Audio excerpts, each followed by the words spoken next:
Welcome back to Deeper Than Dough. Today I'm joined by Kristen McAlister, speaker, multi book author, and co owner of Circus Executives, where she spent 15 years helping businesses grow by building leadership teams and solving complex operational problems. In this episode, we cover how she balances work with being a mom, why many entrepreneurs end up becoming the bottleneck in their own business, and how finding clarity on personal values leads to better decisions. Kristen also offers insights on hiring the right leaders, scaling businesses without losing control, and why the next generation of entrepreneurs is already thinking differently. If you enjoy this conversation, don't forget to like, subscribe, and share this episode. Let's jump in. Hey everyone, welcome to another episode of the Deeper Than Dough podcast. I'm super excited to have Kristen McAlister on the show. Kristen, welcome. I'm excited, Ben. It's always great conversation when you get the two of us going. For sure. Kristen, can you start us out with a minute or two of your background? Who are you? Oh, goodness. It depends on what day and what time of day. Most of my time is spent working with business owners through Serious Executives. I place interim and fractional leadership and just help businesses grow wisely as they step into leadership needs. And there's so many. I'm the worst person at hiring. Just like you take a skill. I was like really good at sales. So it's like, hey, cool. Now I'm a really good business owner, right? No, not at all. I've hired like the worst people. So anyway, when did you get into that and why? What was the gap in the market that you saw? Yeah, it's crazy. So I'm one of the owners and I actually bought into the company. I was in a lot of transition back in 2009, 2010, and I married someone in the Marine Corps and you end up moving a lot. And I was trying to figure out what do I want to do next with my career. And I loved this idea of being able to step in on a temporary basis and help companies. So as I learned more and more about that, I thought maybe this will be great. I can move all over the country. I can raise a family and have flexibility to be able to help lots of companies. Little did I know, I was going to end up on a nonprofit board with the actual founder of Serious Executives, and we would eventually do a management buyout. Awesome. So walk us through that process then. Like that is one timeline. When did you get into it versus now and the buyout? I got into it probably about a year and a half to 2 years before we actually did buy it. I started off with just being in DC for 10 months, wonderful military moves, move here, move there, and now you're back, and ended up opening up that territory. And then I came on as the fractional COO. And then we ended up doing the buy. And I can't believe that's 15 years ago. It's been a while. Talk to me about defining success now. I mean, it's been 15 years. How are you defining it today? How will you be defining it in 5 years? Like what needs to be happening, I guess, for you to be like, yeah, this is a success for me. This is one of my favorite things for you and I to talk about, having been through multiple businesses and situations. And that back then, when I was trying to figure out what do I want to do, I laid out success by I needed to be able to move from place to place and support my husband's Marine Corps. I wanted to raise a family. I needed flexibility. And that was my measure of success. And fortunately, now he's retired. My son's just going into middle school. And so now that success is how much time can I give him? How can I support him? And really I always steal your words, Bennett, joy and fulfillment in what I'm doing in supporting him and supporting businesses who need help. Yeah. Okay. So I like the flexibility. I mean, it's freedom, right? I want the flexibility. I want the freedom. I've seen myself and others get caught up in like, I'm going to work, sacrifice everything today for the flexibility and freedom, maybe in 10 years, right? It's like, oh, am I giving up what I want in the future when I can really have it right now because I think I have to build this other world in order to have it? That's the crazy part is we get sucked into it's something at a later date. We get sucked into just defining that business goal. I want to build a $50 million company. I want to grow and exit. I want to create a legacy. And we miss well, what do I want my life to be during that process? Do I want to build a $50 million company working 50 hours a week or at any personal cost? And I end up, this is one of my favorite conversations to have with business owners, having been through it and building a company that I now have a great team that really runs it, is where does that business goal intersect with your personal values? And that's that sweet spot that you really want as your North Star. How often do you see that? Like you're consulting, let's call it, you have 10 companies. How many companies do have that business goal intersecting with their passion, or for that matter, even have their passion or purpose defined? Almost none. Because that's generally why we get called in, is something hasn't gone right in business, or I'd like to take myself out of it. And the conversation is always about the business goal. And that's if there's a business goal, because we get so mired down in that day to day. Usually I get to take the conversation there and have that fun conversation of why. Well, why are you running this problem? Why do we want to solve it? And it's about, what do we need to accomplish? Not what problem that happened yesterday you want us to come in and solve. And it's so much more fun to look at that forward looking, where do you want to get to? That begin with the end in mind. Now let's start working backwards to get there. I love that. And a lot of times, yeah, you don't have that end goal. It's like, I want XYZ because I hope it makes me feel good, but I'm not really going to define it. I'm not really going to look at how it's going to make me feel better. I'm just going to set that goal because I feel like that's, what I should do. Like, for example, my goal was I want to be a pediatrician. I don't know why. It's like doctors are well respected. I like kids, whatever. I don't like blood though. But it was still just like I had to have a goal, of what I wanted to be, but it really wasn't defined at all. And as soon as I started watching like surgery videos, I'm like, no, I can't do this. I'm a baby. Um, You wanted to help people, and you were able to still tag into, I get to accomplish what, maybe why I wanted to do that. It's just doing it in a different way, and it's reframing, what do we actually want to get to? yes, because once you have that end goal, then it's like there's a million ways to get there. But if it's just like, no, I want to get the new car, but it's like, no, I want to get the car so I can feel good, so I can have time freedom. And it's like, okay, now there's so many different ways to do that. And because you're focusing on that, do you find yourself becoming almost as much of a life personal coach as a business coach, and like defining, like, because it's not about, if I'm hearing you correctly, you're going in there and it's not what's the business goal and just how much revenue and dollars you want. No, it's what's the lifestyle, what's your purpose, what do you want to get out of it? You know this as well as I do, anyone else. Owning a business, there is no business and then there's personal. The two are so intertwined.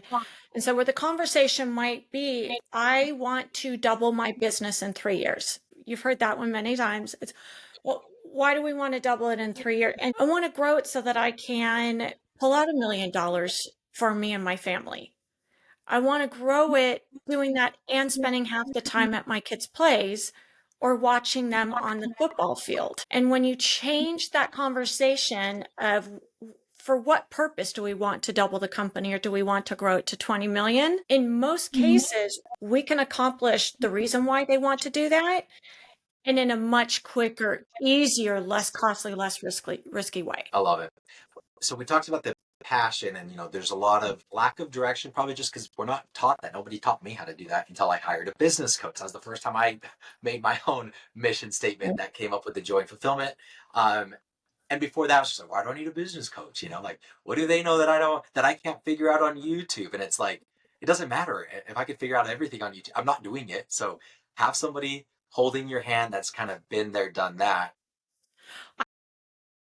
I've got to say that on that coach subject, this just came up recently as my son's really getting into soccer, and he's learned, my husband knew I play soccer. He learned soccer on YouTube. And I asked him, would you like a one-to-one soccer coach? I know you're on a team, but do you want one-to-one coaching?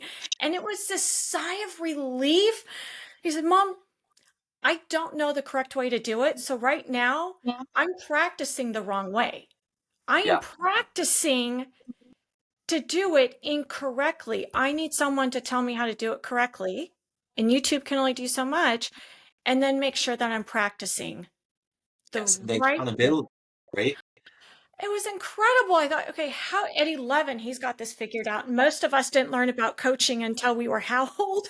Like, tell me how to grow my business in the right way that's not going to serve my team, is going to serve my life. Absolutely. Yeah. What do you feel like the other common problems that businesses are facing? You get called in, it's like, okay, maybe the first thing you're identifying is that clear vision, goal, passion. What are some other things that business owners are struggling with? One of the biggest things that I run into in just the discussions is that becomes our identity, is owning that business, running the business, being the one with all the answers, having that CEO title. I know you've been through that transition, is that becomes part of identity, and starting to separate that identity and who I am personally and professionally to be something other than the one everyone goes to and the one with all the answers, because we are not going to be able to accomplish what the business needs if we are the linchpin of the business. And that is tough. You become your own bottleneck. You're like, man, I want to grow faster, but I don't want to be a micromanager. But I need to make sure everything's going on. And it's like you got to pick one or the other.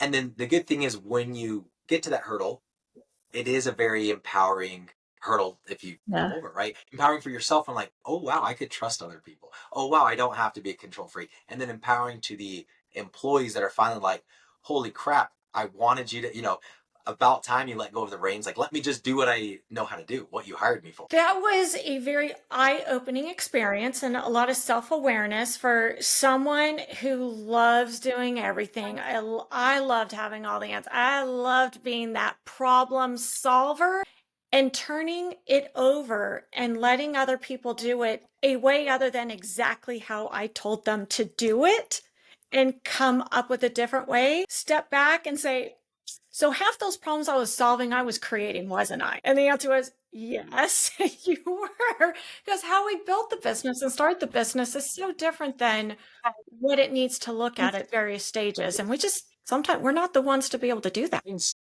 Job is to identify problems and then fix them, and that keeps us feeling very important, whether they're high relevant items or whether they're not. It's like, oh, if I could check off a little task list at the end of the day, whether it's really making a difference, and my company doesn't matter. That's where a coach comes in. You need somebody else, a coach, advisor, whatever you want to call it, but somebody to look, unbiased, and they're like, okay, yes, you're doing this right, but why are you wasting all your time over here? And it just takes that extra set of eyes and the humility to realize, like, okay, maybe I don't have all the answers, and probably I don't. Someone that can question you on what you're doing and how you're doing it, and they don't have to worry about getting fired for it. They don't have to worry about their career with you. That's what that coach is there to do. It's fun to go through that discussion and you really start to dive into what does a company need as a CEO. And you talk through, okay, so as a CEO then, you get the destination of vision, you give the resources to get there, and you remove the roadblocks. What are you doing outside of that? They start to list what they're doing outside of that. Then you're doing three other jobs and you're way overpaying yourself for those jobs. Yeah. Oh, and the overpaying. That's awesome. I took a startup class, and he's like, you need to define, your hourly worth as an entrepreneur and then hire somebody else out to do everything else. Like, for example, bookkeeping. If you're doing bookkeeping and you can outsource that for $10 an hour overseas or $20 an hour here, if you can't find something in your business that makes you more than $20 an hour, you don't have a business anyway. Like, if you can't afford a bookkeeper that costs you $20 an hour, you don't have a business, because what it should be, it's like, okay, now that frees up 2 hours a week. And with those 2 hours a week, I get to do two sales calls. And my average revenue, if I close a sale, is 10,000. I need to be on 10 sales calls. So on those two sales calls, I'm averaging 20 or $2,000 instead of, and I only paid $40 to get that, right? Going through kind of that math and breaking that down. Anyways, for me, it was very eye opening. I'm like, okay, no, I do need to hire that out. I need to hire that out so I could focus on. Tell me what you said the CEO does. What were the three things? The vision, what's the destination? Where do you need your team to go to? What are the resources they need to get there?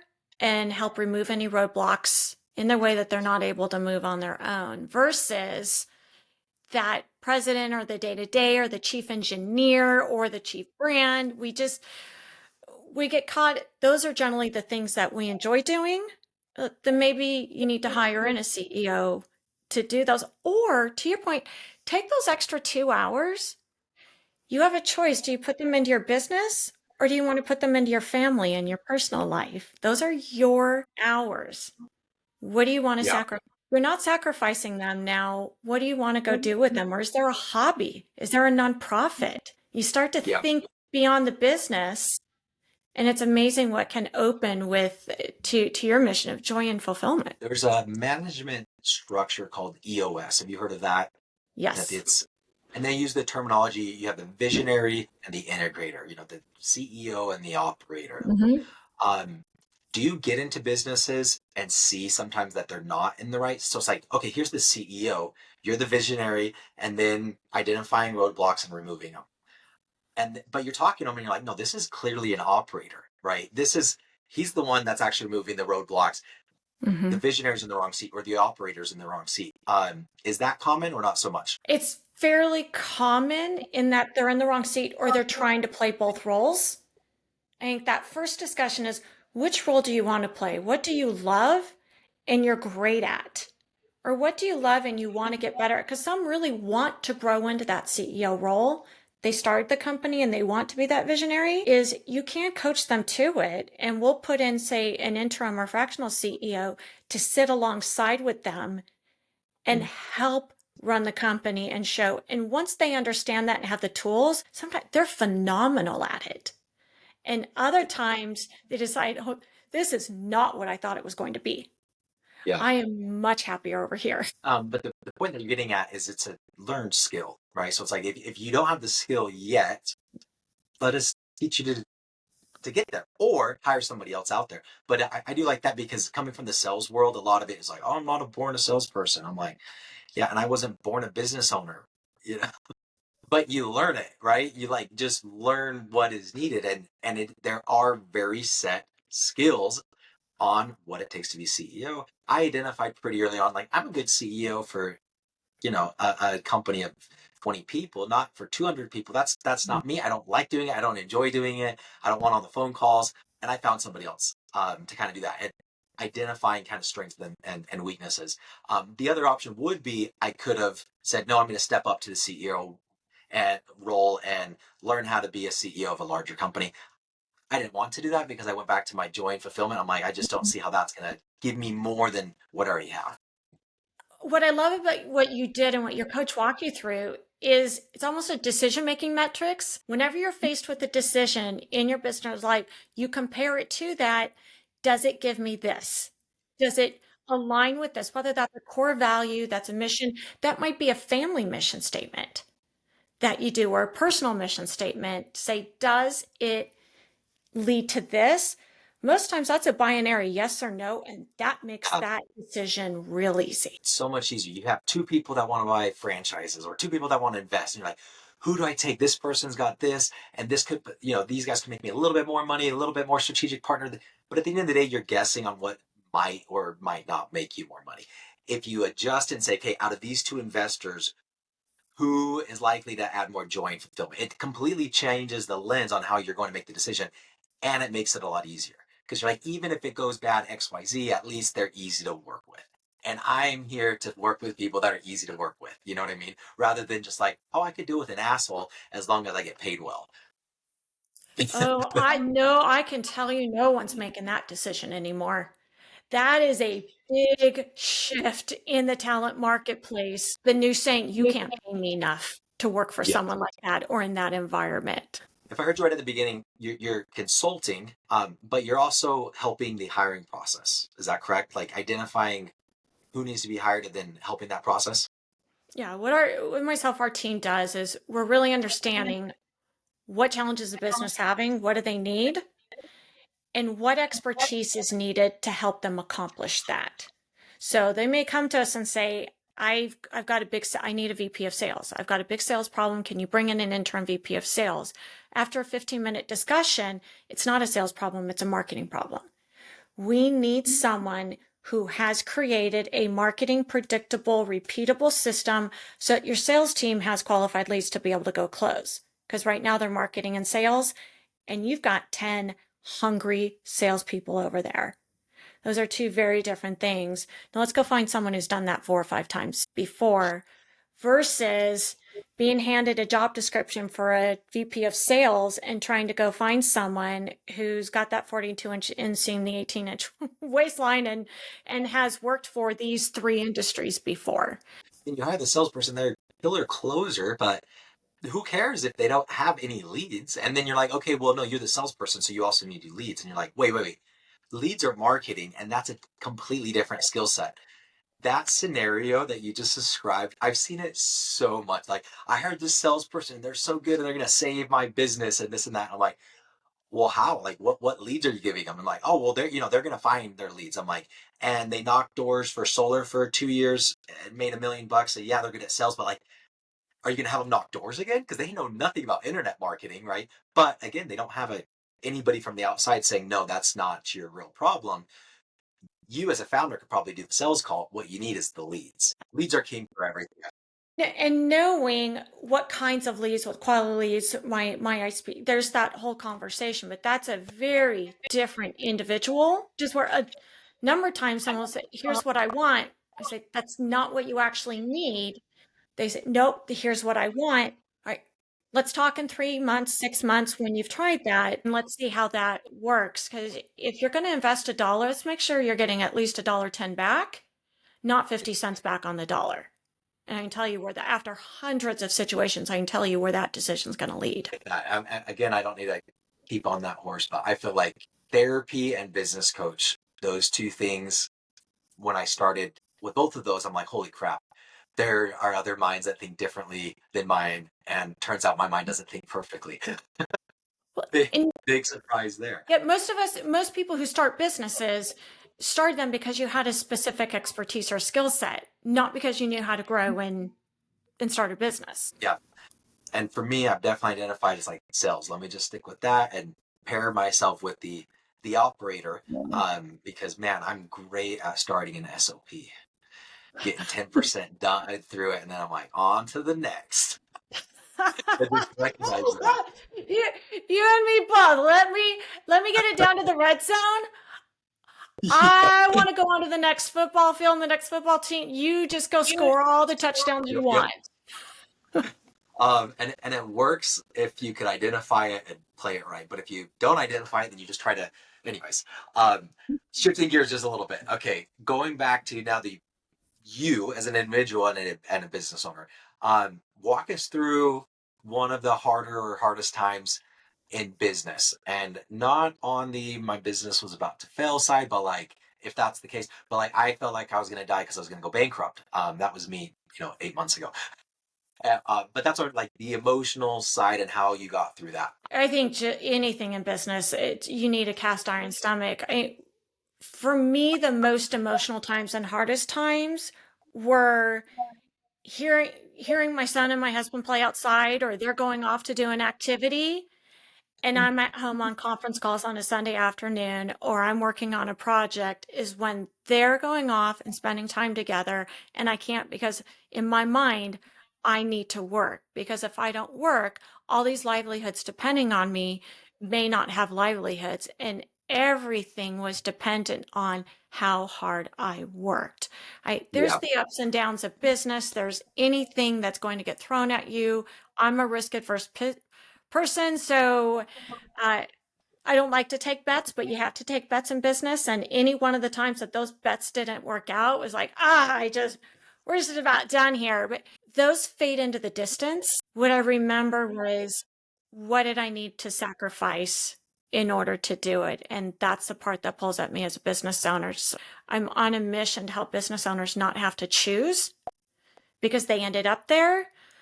Let's design it how you want it, and then make the decisions in order to create that design. How old are your kids right now? I've got one, and he is about to turn 12.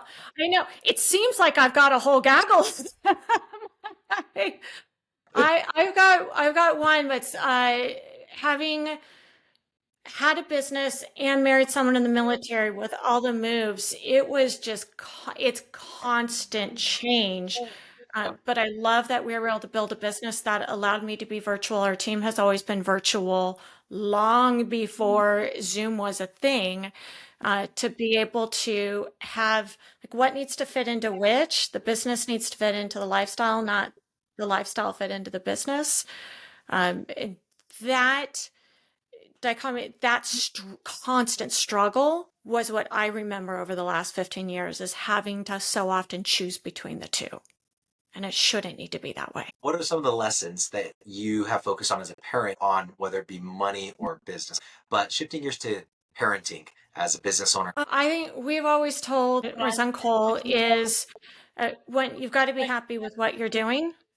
We always do that. But I think more than anything is I start with that intentionality. What do you want to accomplish and why? And have start thinking intentionally, why am I making this decision? And what do I want to accomplish with it? Because that tells him the roadmap, that tells him the path. It's the same thing I do in business, same thing we do with business owners. But I love doing that because at his age, I'm going to, and they're going to be faced with those teenage decisions.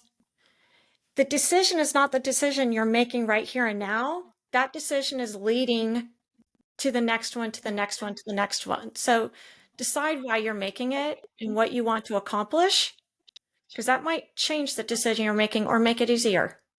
Like, who do you want to hang out with? It's amazing how we can, as entrepreneurs, we start to take that into our personal lives and we see it with our kids. And I think that Gen Alpha coming up, so my son's just on the cusp of Gen Z to Gen A, that entrepreneurial, we're fairly entrepreneurial and we may not even be the same generation. This generation coming was away.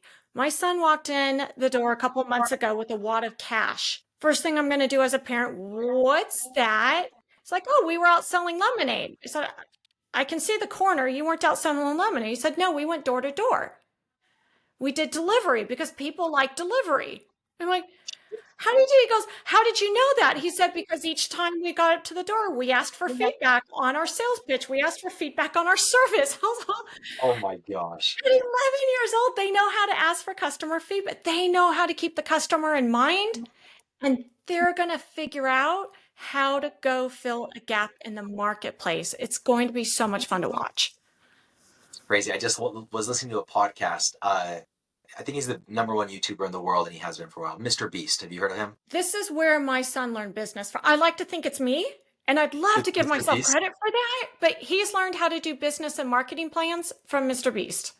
So I'm listening to Mr. Beast yesterday on this podcast, and it was just released a few weeks ago, but it said something about, number of subscribers and then what's the population of America. He has as many not people that watch his videos, because viewership is way higher than subscribers. He has as Yes. many subscribers as there are people in America.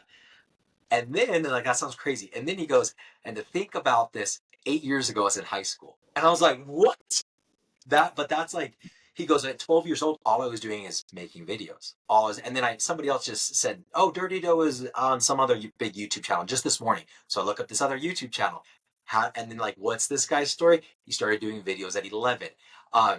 But yeah, that's so entrepreneur, because it's like they're watching videos and all you need is a freaking phone and some good ideas, and then you go out there. But what you're saying is way more practical than the YouTube, like going door to door, getting customer feedback. That is gonna, whatever business he wants to do, he's gonna use that skill. Just whatever he does. And they've influenced it in so many ways. So I think Mr. Beast alone and some of the other influencers, they've created this entrepreneurial generation by openly talking about here's how I make money. Here's my business plan. Here's how I go about it. Here's for every this is how many dollars I get. And so they've been raised doing those calculations and they're like, wait, you and I are like, what do you mean I lost money? They're figuring out how do I make sure I don't do that before they even started. It's going to be exciting. And I think that we'll have more to learn from them in 10 years than vice versa. I agree with that. It's the rate that technology is increasing, and it's like, can you keep up? The younger kids have a much better advantage because they're growing up a lot more incorporated with it. So, last question for you. What is a life philosophy? And this could be geared two ways, either towards Cole slash children Mhm. that are being raised, my kids, or to an aspiring entrepreneur. But what's a life philosophy that helps you through those get through life, I guess. I'm going to go back to the life philosophy that my dad told me. You get into those conversations of what's the meaning of life. And he had always told me, Kristen, the only thing you need to be happy in life is to be in service to others. And that service mentality of it's not because of me. I'm not in it for me. Am I serving others and making their lives better? That's what I would say to anyone. That's what we talk with Cole about is it's not about you and what you want. Look at those around you. We talked about self-awareness and he goes, "Oh, that's a whole lot easier. That means that they want to, EQ, they want to be around me. They want to work with me." I said, "Yeah." He goes, "Well, you can be an okay company and be much better because people want to work with you versus a Yep. great company and no one wants to work with you." He goes, "It's about what making them comfortable and having them be happy." I'm like, oh, score, nailed that one. And that's um, being much more aware of those around you and how you're impacting them versus yourself. To both categories. I said kids or entrepreneurs, and am I serving others is a question that any and everybody should ask, even outside of those two categories. So, Kristen, I really appreciate everything that you shared with us. It's been absolutely amazing to hear your journey. Where can our listeners connect with you? Absolutely. At seriousexecutives.com. I know that you'll have the link in the show notes. It's real easy. Or just Google Kristen McAlister. I'm about as Google-licious as they get, Bennett. There's not a whole lot of Kristen McAllisters out there. Would love to connect and continue the conversation. Delicious. I love how Googlicious you are. Kristen, thank you so much for being on the show. Appreciate it. Thank you.